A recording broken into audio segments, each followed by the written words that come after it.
Құрметті менің көрермендерім, менің каналыма тіркеліп, менің тұрақты көрермендерім болыңыздар. Менің каналымды достарыңызбен, жақындарыңызбен бөлісіп, видеоларыма просмотр жасап, соңына дейін қарап, лайк басып, комментарий жазуды ұмытпаңыздар. Мен бала тәрбиесінде өз өмірлік тәрбиемен сіздермен бөлісем деймін.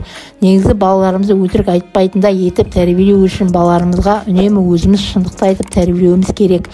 Ал өзіміз балаларымыздың алдында өтірік айтып, оларды өз пайдамызға алдап қулық жасасақ, бала көңілі оны қалыпты жағдай екен деп қабылдап өтірік айтуды әдетке айналдырады. Және балаларымыз сыртта, далада дүзде жүргенде бірдемені сындырып, бірдеме бүлдіретін болса, оларға бас салып ұрыссақ, ол бала екінші бүлдірген нәрсесін мен бүлдірдім, мен істедім деп мойындаудан бас тартып, тағы да өтірік айтуды бойына сіңіріп, өтірік айтуға бейімделіп тұратын болады. Сондықтан да біріншіден балаға өтірік айту дұрыс емес екенін айтып түсіндіріп, әрине ең бірінші ол Аллаға ұнамайтын нәрсе екенін айтып, өскенде өзінің қоршаған ортасында, айналасын достарының ортасында сыйы болмайтынын айтып, өскенде болашағында өтірік айту кері әсер ететінін айтып түсіндіруіміз керек.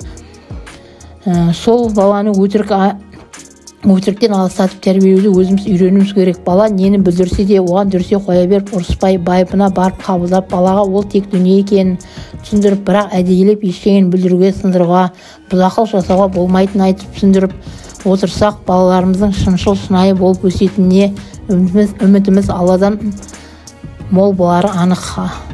Алла да бізге ісімізге қарай, ниетімізге қарай жақсылық берері сөзсіз хақ. Өтірік айтпау алдымен адамгершілікке жататын іс екенін білейік. Ең маңызды өтірік айтпау иманның бір бөлігі екенін ұмытпайық. Алланың разылығын іздесек, балаларымызды сауатты етіп тәрбиелейік ағайын.